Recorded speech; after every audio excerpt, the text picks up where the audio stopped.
নম্বর কাজ যেটা করলো সাপ, ফাইদা গিয়া তালকাফু মা ইয়াফিকুন, এক নিঃশ্বাস নিল, নেওয়ার সাথে সাথে লক্ষ লক্ষ সাপ তার এক নিমিষে পেটে চলে গেছে। এক লোকমায়, কয় লোকমায় খাওয়ার পরে এবার ফেরাউন যে মঞ্চে বয়ে রয়েছে, বিশাল পাঁচতলা মঞ্চ, সিংহাসন নিয়ে, ওইদিকে মুখটাকে শুধু ঘুরাইছে, খায়নি। ঘুরানোর সাথে সাথে ফেরাউন ভয়ের চোটে তার সিংহাসন থেকে উঠে এত জোরে দৌড় মারছে, সিংহাসন উল্টায় বেড়ে গেছে। এবং এই সাপ দেখার পরে তার যে ভয় ঢুকছে, যেই বেটা 40 দিনে একবার হাঁকতো, একদিনে 40 বার ছাড়ছে। সুবহানাল্লাহ বলেন। ফাউলকিয়াস সাহারাতু সাজিদিন, সমস্ত জাদুকররা এই অবস্থা দেখে সিজদায় পড়ে গেল, বলল ক্বালু আমান্না বিরাব্বিল আলামিন, আমরা ঈমান আনলাম রব্বুল আলামিনের উপর, রব্বি মূসা ওয়া হারুন, যিনি মূসার রব হারুনের রব, আমরা ওই রবের উপরে ঈমান আনলাম। সুবহানাল্লাহ বলেন না? আল্লাহু আকবার। ঈমান আনার পরে ফেরাউন এমন খেপা খেপছে, আনলাম সবগুলারে বেঈমান বানাবো, আর জাগরে আনলাম এরাই আমার সাথে কি করলো, বিট্রে করলো। হ্যাঁ, মূসার সাথে মুসার কথা মানলো, মুসার রবের কথা মানতেছে, মুসার রবের কথা শুনতেছে। ফেরাউন গেল খেপে, খেপে গিয়ে বলতেছে আমানতুম লাহু ক্বাবলা আন আযানা লাকুম, আমার পারমিশন ছাড়া ঈমান আনছো? কি কয়, আমার পারমিশন ছাড়া ঈমান আনছো? মানে আল্লাহর কথা কইতে হইলো, শুনতে হইলো, কি লাগবে? ফেরাউনের নীতি হইলো কি লাগবে? আসতে বলেন, পারমিশন লাগবে। আমার পারমিশন ছাড়া যেহেতু ওই আল্লাহরে মানছো, এই জন্য তোমাকে সাইজ করা হবে। কি সাইজ? লাউকাত্তিআন্না আইদিয়াকুম ওয়া আরজুলাকুম মিন খিলাফ, একদিকের হাতের গোড়া থেকে আরেক দিকের পায়ের গোড়া থেকে কেটে লটকে রাখা হবে, এভাবেই রক্তক্ষরণে মরবি তোরা। ফেরাউন ফয়সালা করলো। অপরাধ কি? তার পারমিশন না নিয়ে আল্লাহর কথা কইছে, আল্লাহর কথা শুনছে, আল্লাহর কথা মানছে। মুহতারাম দোস্ত, আসলে আল্লাহ রাব্বুল আলামিন আমাদেরকে তৈরি করেছেন একটা বিশেষ উদ্দেশ্যে। সেই উদ্দেশ্যটা হলো গোলামি। ওয়ামা খালাকতুল জিন্না ওয়াল ইনসা ইল্লা লিয়াবুদুন, জিন এবং ইনসানকে আমি তৈরি করেছি শুধুমাত্র আমার গোলামি করার জন্যে, আমার কথা মানবার জন্যে। উপরে লাইট দেখতে পাচ্ছি আমরা, লাইটটাকে তৈরি করা হয়েছে আলো দেবার জন্যে। যদি আলো দেয় তাহলে কাজের, আলো না দিলে আমরা বলবো এটা অকাজের, এটা ভাগাড়ে যাবে, কটকটিওয়ালার ঝুড়িতে যাবে।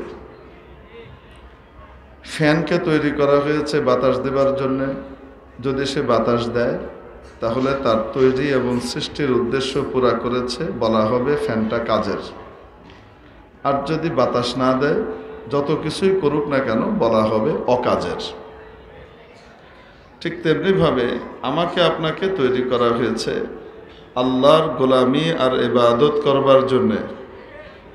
যদি গোলামি করি তাহলে বলা হবে আমি আপনি কাজের, আর যদি এটা বাদ দিয়ে সব কিছু করি, সারা দুনিয়া কাজের বললেও আসলে আমি অকর্মা এবং অকাজের। প্রিয় উপস্থিতি, এজন্যে যুগে যুগে আল্লাহ রাব্বুল আলামিন পৃথিবীর সবচেয়ে দামি সৃষ্টি মানুষকে কাজের বানাবার জন্যে নবী রসুলকে, শ্রেষ্ঠতম মানুষদেরকে নির্বাচন করেছেন। তারা এসেছেন এবং অকাজের মানুষকে কাজের বানিয়েছেন। যারা আসলে অকর্মা ছিল তাদেরকে তাদের সৃষ্টির উদ্দেশ্যের উপরে এনে সত্যিকারের কাজের বানিয়েছেন। মেরে মুহতারাম দোস্ত, নবীদের সাহচর্য লাভে যারা ধন্য হয়েছে এবং নবীদের কথা অনুযায়ী চলেছে, নবীদের সোহবত উঠিয়েছে, বিশ্বাসের সাথে, আকীদতের সাথে, আদবের সাথে, ঈমানের সাথে, সে সমস্ত মানুষগুলো কাজের হয়ে গেছে, আল্লাহর সৃষ্টির উদ্দেশ্য পুরো করেছে। দুনিয়াতেও তাদের নজির মেলা ভার, আখেরাতেও নজির মেলা ভার। মেরে মুহতারাম দোস্ত, নবী পাক সাল্লাল্লাহু আলাইহি ওয়াসাল্লাম যখন দুনিয়াতে আসলেন, তখন মানুষের অধঃপতন এই পরিমাণের ছিল যে তাদের উপরে কেউ শাসন কার্য পরিচালনা করতেও রাজি ছিল না। আরব মরুভূমিতে বসবাস করে এরা এই পরিমাণ নিকৃষ্টতম পর্যায়ে পৌঁছেছিল কালচারাল দিক থেকে। মারামারি, হানাহানি, কাটাকাটি এটা নিত্য নৈমিত্তিক ব্যাপার ছিল।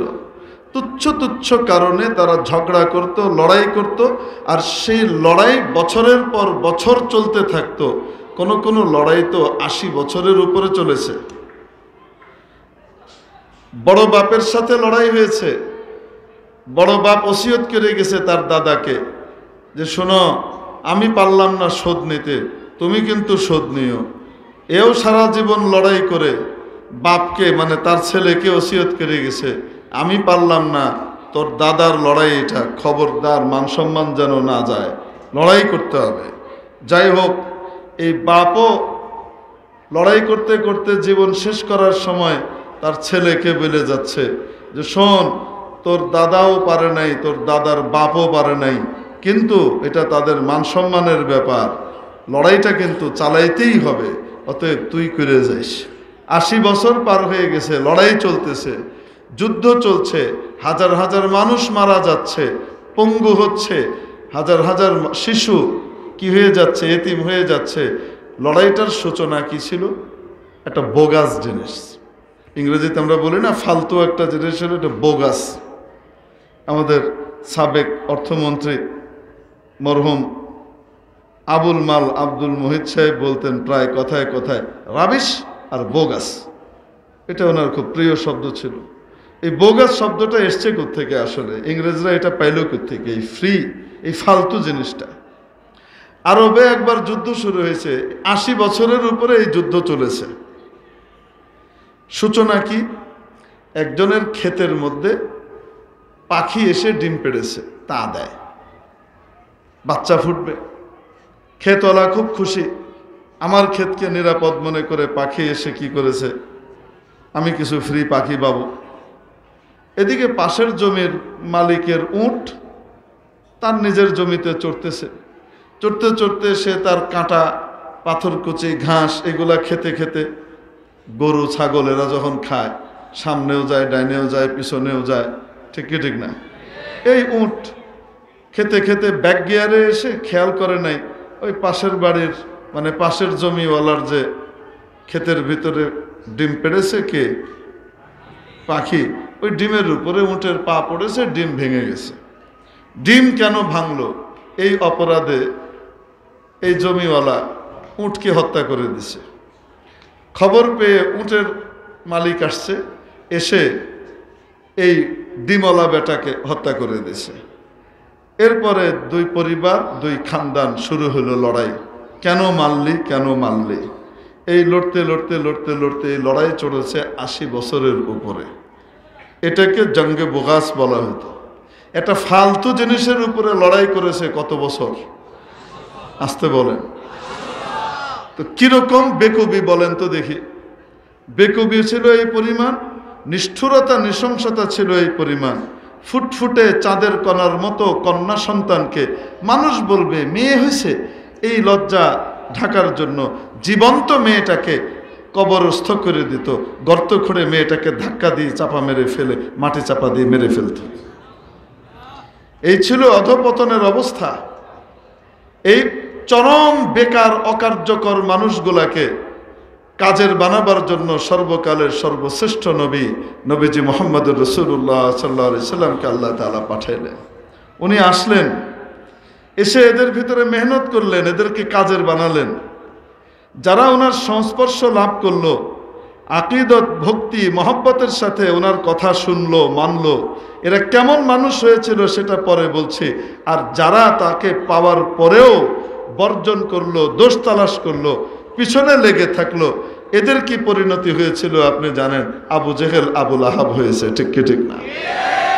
অপরদিকে ওনার সংস্পর্শ লাভে ধন্য হয়ে ওনার কথা মেনে চলে আবু বকর, ওমর, ওসমান, আলী তৈরি হয়েছে। সুবহানাল্লাহ।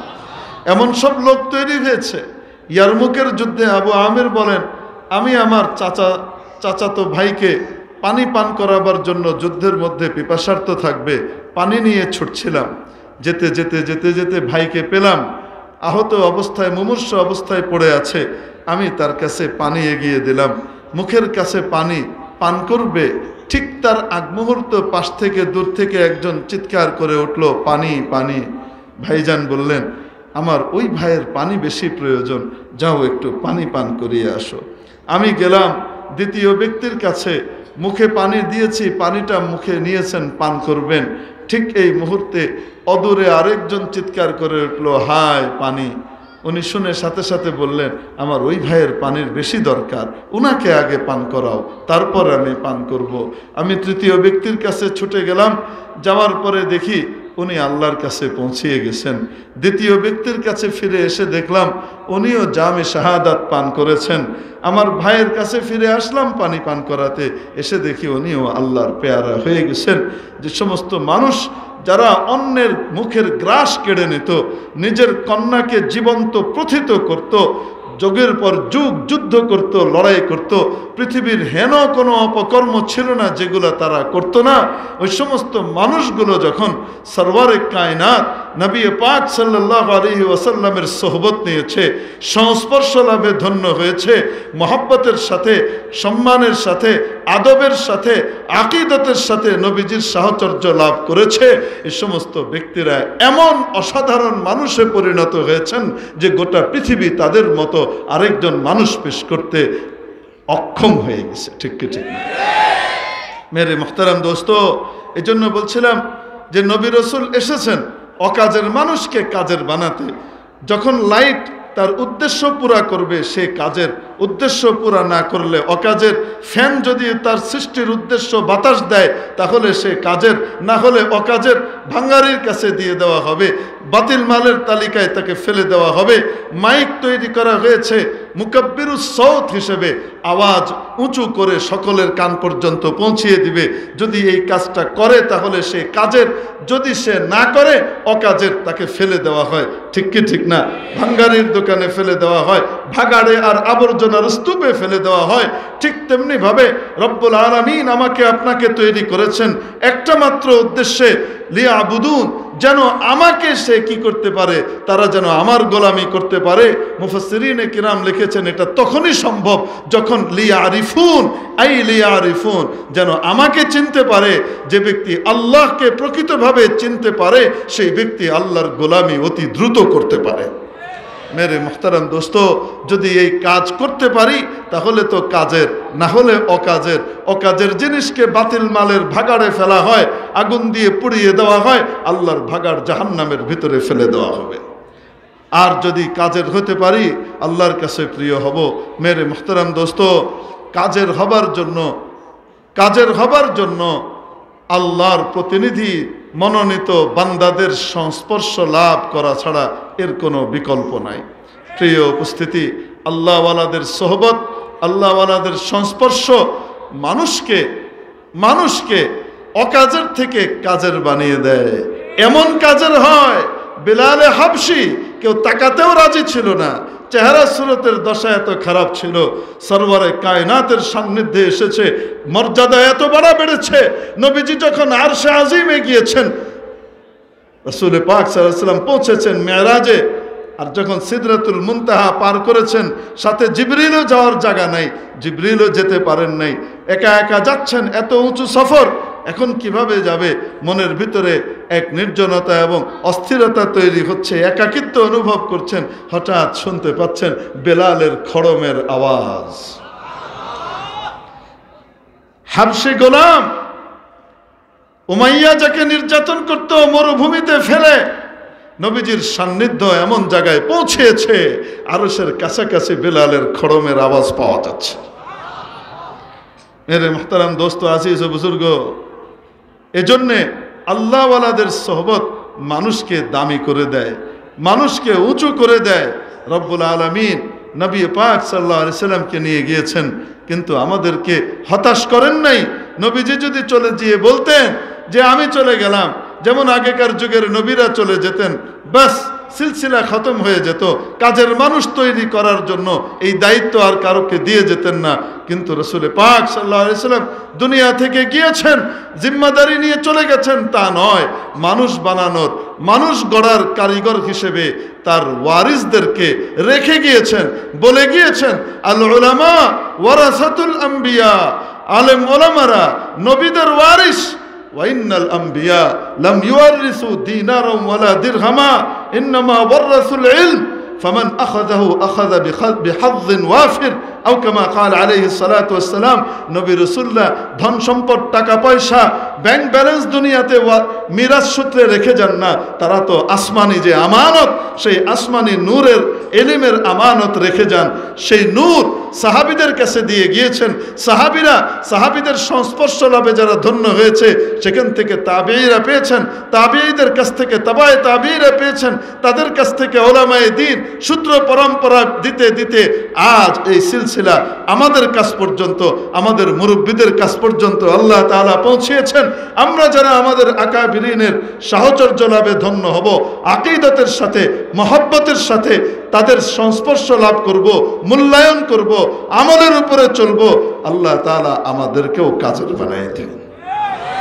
মেরে মুহতারাম দোস্ত, এই জন্য আদব এবং আকীদতের বিকল্প নাই। মনে রাখবেন, বা আদব বা নসিব, বে আদব বে নসিব। নবীদের কখনো ভুল হয় না, নবীরা কোনো গুনাহ করতেন না, নবীরা ছাড়া বাকি সকলেরই দোষ ত্রুটি কিছু না কিছু আল্লাহ রাখবেন, ঠিক কি ঠিক না? অন্যরা মাসুম না। এই দোষ ত্রুটি দিয়ে আসলে আল্লাহ তাআলা তাদেরকে মানবিক পূর্ণতা দান করেন। এই চাদর দিয়ে আল্লাহ তাবারাক ওয়া তাআলা মানুষকে পরীক্ষার ভিতরে ফেলেন। যারা কপালওয়ালা তারা তার মূল্যায়ন করে, আর যারা বদনসিব তারা দোষ না থাকলেও দোষ খুঁজে বেড়ায়, ঠিক কি ঠিক না? মৌমাছি এবং শূকর দুইটা প্রাণী। একটা প্রাণী খাওয়া হারাম না, হালাল না হারাম? আসতে বলেন। কুকুরের তো মুখের লালা হারাম, ঠিক কি ঠিক না? কিন্তু নাজিসুল আইন না, কুকুরের গায়ের সাথে কারো ঘাসা লাগলে তার শরীর নাপাক হবে না। শুয়োরের প্রতিটা লোম নাপাক, ঠিক কি ঠিক না? এত নাপাক, এটাকে আল্লাহ তাআলা হারাম করে দিয়েছেন। শুয়োরের অন্যতম একটা খাচ্চত আছে, খাসলো। কি খাসলো? শুয়োরকে যদি আপনি সুন্দর সাজানো গোছানো চমৎকার একটা বাগানের ভিতরে ছেড়ে দেন, শুয়োর সেখানে গিয়ে ফুলের ঘ্রাণও নিবে না, সেখানে গিয়ে সে সুন্দর জিনিসও দেখবে না, মাটির ভিতরে এরম করে পায়খানা তালাশ করতে থাকে, গু কোথায় পাওয়া যায়, ঠিক কি ঠিক না? তো শুয়োর টাইপের মানসিকতা যারা লাভ অর্জন করবে, এই সমস্ত মানুষরা সুন্দর সুন্নতের বাগানের ভিতরেও দুর্গন্ধ তালাশ করবে। অপরদিকে মৌমাছি, যার নামে আল্লাহ তাআলা পুরা 1.25 প্যারাব্যাপী একটা সূরার নামকরণ করে দিয়েছেন। মৌমাছির বৈশিষ্ট্য আর গুণ কি? সে 80 কিলোমিটার 82 কিলোমিটার দূর পর্যন্ত চলে যায়, বন বাদারের উপর দিয়ে যায় মধু তালাশ করবার জন্যে। দেখবেন একটা বনের ভিতরে বাঘের পায়খানাও আছে, ছাগলের লাদিও আছে, ওখানে শিয়ালের মতো আছে, ঠিক কি ঠিক না? বনের ভিতরে বিষাক্ত ফলও আছে, বিষাক্ত গাছও আছে। মৌমাছি না এই সমস্ত নষ্ট জিনিসের দিকে তাকায়, না কোনো দিকে তাকায়, সে খুঁজতে থাকে মধু কোথায় আছে।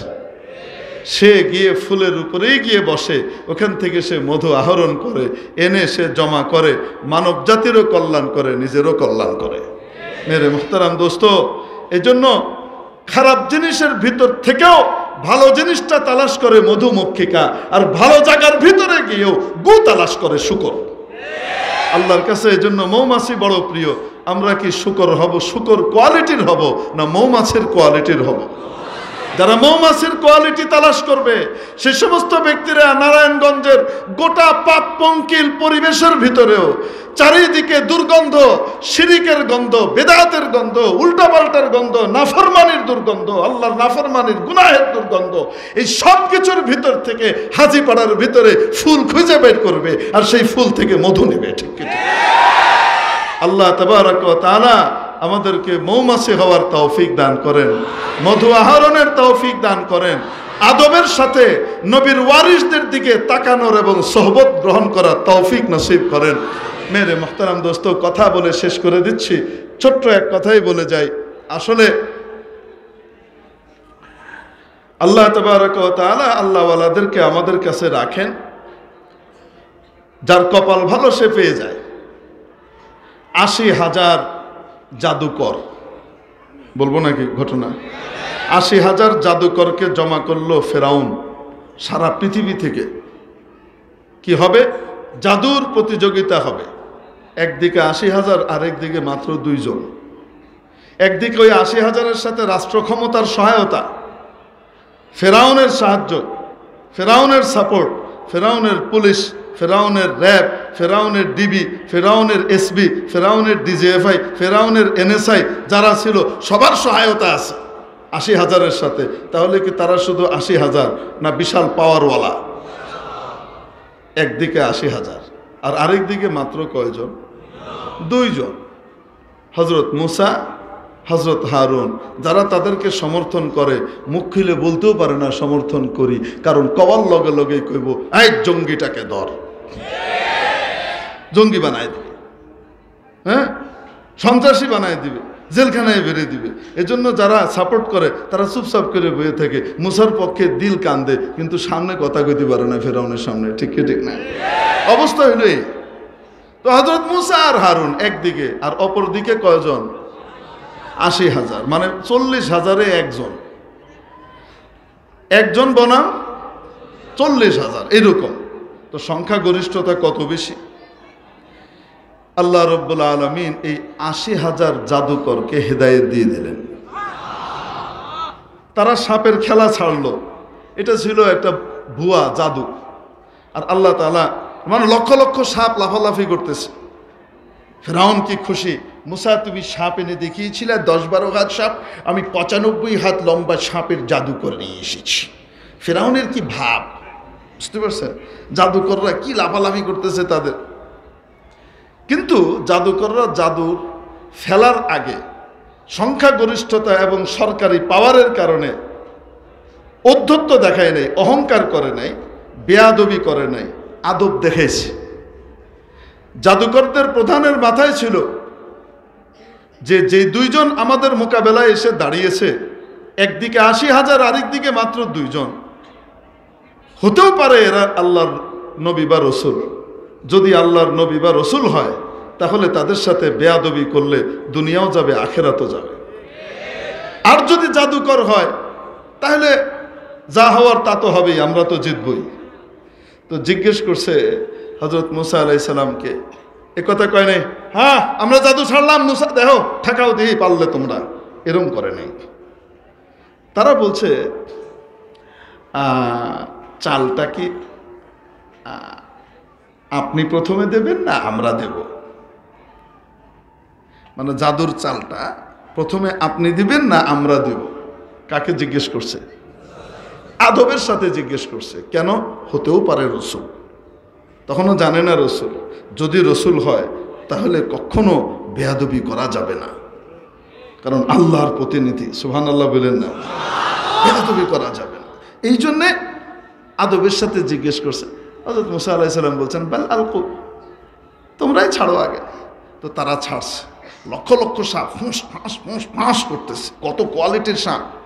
ফেরাউন মুসা তা দিচ্ছে।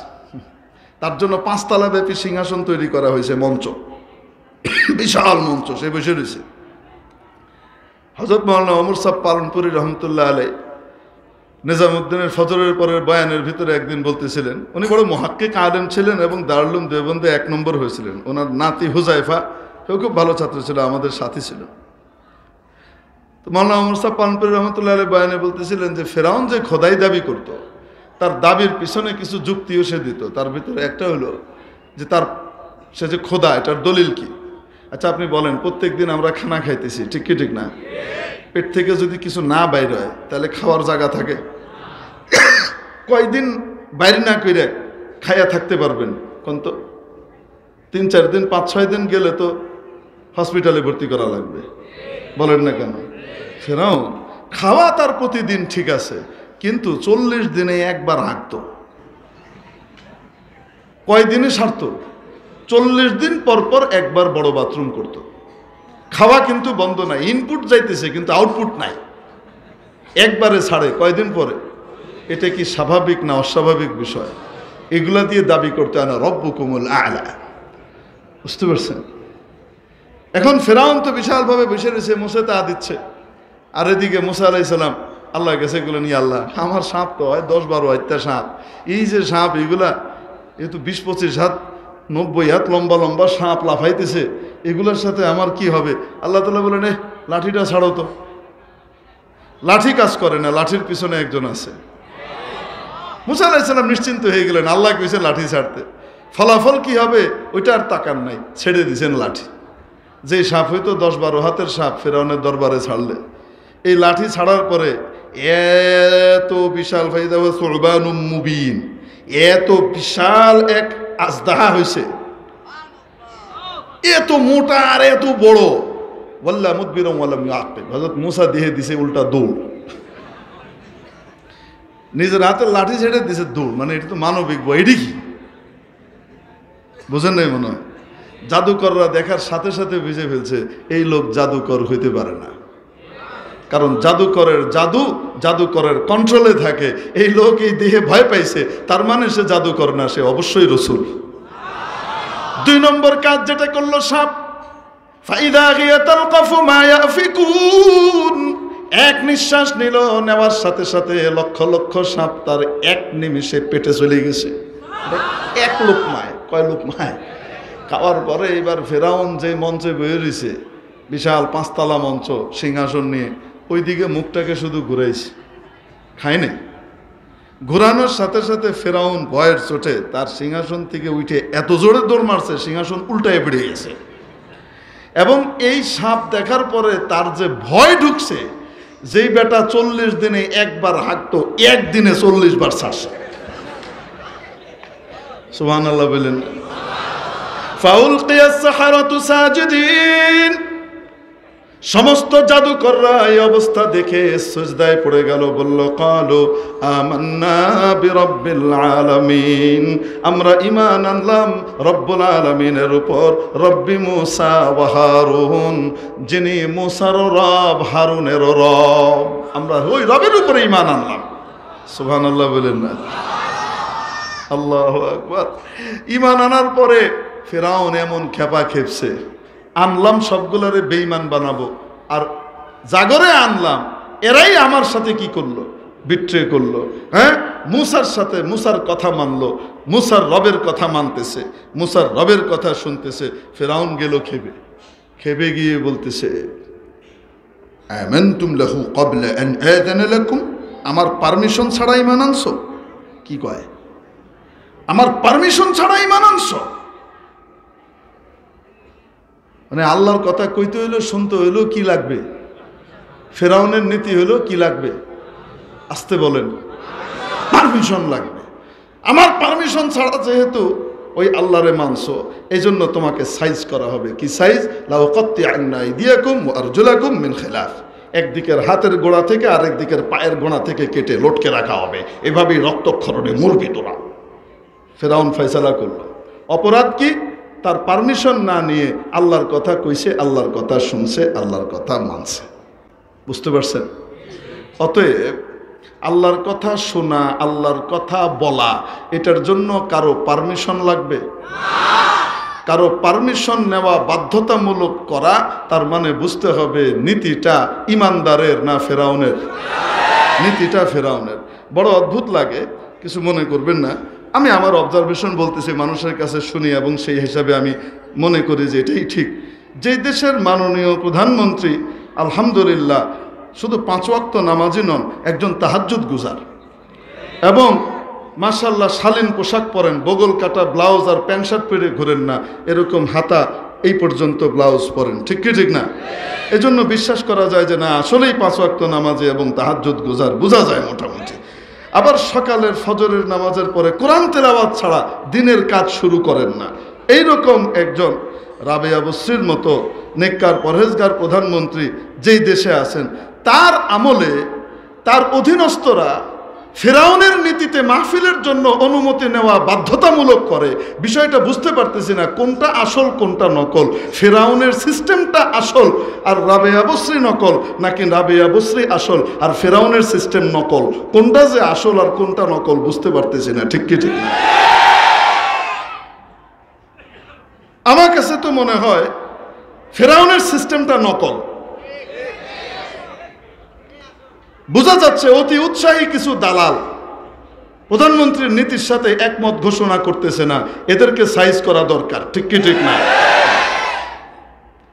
মাননীয় স্বরাষ্ট্রমন্ত্রীর সাথে কয়েকদিন আগেই আমাদের মাওলানা জুনায়েদ আল হাবিব সাহেবের সাক্ষাৎ হয়েছে, কথা হয়েছে। উনি বলছেন আপনি আমাদের মাহফিলগুলো বন্ধ করে দিচ্ছেন আপনার প্রশাসন। হ্যাঁ, কে মাহফিল বন্ধ করছে? কেন আমাদের অনেক বক্তাকে যাইতে দেয় না, অনুমতি দেয় না, এই করে সেই করে, কি লিস্টি মিষ্টি দেখায়। কে লিস্টি দেখায়? কে বলছে? সব জায়গায় বয়ান করবেন, সব জায়গায় মাহফিল করবেন, কোনো আলেমের কোনো জায়গায় যেতে কোনো বাধা নাই। কে নিষেধ করেছে বলেন? আমাদের পক্ষ থেকে কোনো বাধা নাই। তার মানে বোঝা গেল তলায় গলত। এখন থেকে যে এই বাধ্যতামূলক কথা বলতে আসবে তাকে ধরে স্বরাষ্ট্রমন্ত্রীর কাছে পাঠায় দিবেন। ঠিক কি ঠিক না? এখন থেকে আল্লাহর কথা বলার জন্য, আল্লাহর কথা শোনার জন্য, মাহফিল করবার জন্য, কাউকে দাওয়াত দেবার জন্য কোনো অনুমতি লাগবে। যদি নেওয়া হয় তাহলে বুঝতে হবে দেশ কিন্তু ফেরাউনের নীতিতে চলতেছে। আর ফেরাউনের নীতিতে যারা চলে, গুরু ফেরাউন কিন্তু ডুবে মরছে, ওই নীতিতে যারা চলবে তারাও ডুবে মরবে। আল্লাহ সবাইকে হেদায়েত করুক বলে আমিন। মেরে মুহতারাম দোস্ত, আজিজ ও বুজুর্গ, তো বলতেছিলাম ওই যে ৮০,০০০ জাদুকর হেদায়েত পেয়ে গেল। সুবহানাল্লাহ বলেন না? মুসা আলাইহিস সালামের সাহাবী হয়ে গেলেন। সুবহানাল্লাহ বলেন না কেন? ছিল ফেরাউনের দলে, ফেরাউনের পক্ষ হয়ে লড়তে এসেছিল, কিন্তু রব্বুল আলামিন ফেরাউনের দল থেকে মুক্তি দিয়ে মুসার জামাতের শরীক করে দিয়েছেন। ঠিক কি ঠিক না? মুফাসসিরিনে কিরাম লেখেন কেন তাদের হেদায়েত নসিব হইল, কেন তারা নরকের কীট হওয়া থেকে জান্নাতের মেহমান হয়ে গেলেন। কিসের মাধ্যমে হলেন? আদবের কারণে। তারা আদব দেখিয়েছিলেন, অহংকার করেন নাই, আল্লাহর নবীর প্রতি আদব দেখিয়েছেন আর বলেছেন চালটা আমরা আগে দিব না, আপনি আগে দিবেন, আপনি ফয়সালা করেন, আপনার হাতেই সব ছেড়ে দিলাম। সুবহানাল্লাহ কইেন না? এই আদবের কারণে আল্লাহ তাদেরকে ভাগ্যবান বানিয়ে দিয়েছেন। মেরে মুহতারাম দোস্ত, রাসূল পাক সাল্লাল্লাহু আলাইহি ওয়াসাল্লামকে যারা মানতেন তার সাহাবীরা কেমন ছিলেন? নবীজি সাল্লাল্লাহু আলাইহি ওয়াসাল্লামের আপন চাচা এতদিন বলছে ভাতিজা, এতদিন কি বলছে? এতদিন ডাকছে ইয়া মুহাম্মদ, মুহাম্মদ শুনে যাও। যেই দিন থেকে মুসলমান হয়েছে, ঈমান আনার সাথে সাথে এখন আর ভাতিজা নাই, এখন আর মুহাম্মদ নাই, এখন বলে ইয়া রাসূলুল্লাহ। সুবহানাল্লাহ। এই ছিল আদব। মেরে মুহতারাম দোস্ত, নবী নাই, নবীর ওয়ারিসরা আছে। নবীর খাঁটি ওয়ারিসদের সাথে যারা ওই রকম আদবের মুআমালা করবে, ভক্তির সাথে, শ্রদ্ধার সাথে তাদের সাথে সম্পর্ক রাখবে, মহব্বত রাখবে, কিয়ামতের দিন যখন নবীর ওয়ারিসরা জান্নাতে যাবে নবীর সুপারিশে, যারা মানতেছিল তারাও কাজের মানুষ হিসেবে জান্নাতে চলে যাবে। তো আহলুল্লাহর সোহবতে যাবার জন্য আল্লাহ তাআলা বলেছেন কাজের মানুষ হতে হলে কাজের মানুষের কাছে যাওয়া লাগে। ঠিক কি ঠিক না? সোহবত লাভ করা লাগে। আল্লাহ তাআলা বলেছেন ইয়া আইয়ুহাল্লাযীনা আমানুত্তাকুল্লাহ, ও ঈমানদাররা ভয় করো কাকে? ওয়াকুনু মা'আস সাদিকিন, আর আল্লাহওয়ালাদের সাথে থাকো। আল্লাহ রাব্বুল আলামিন আমাদেরকে জিন্দা ওয়ালি নসিব করছেন, এই জন্য শুকর আদায় করা দরকার, নিয়ামতের কদর করা দরকার, আল্লাহর কাছে দোয়া করা দরকার। আল্লাহ তাআলা হযরত ওয়ালার নেক হায়াতকে বহুত বহুত বাড়িয়ে দেন এবং আমাদেরকে মুস্তাফিদ হওয়ার তৌফিক দান করেন।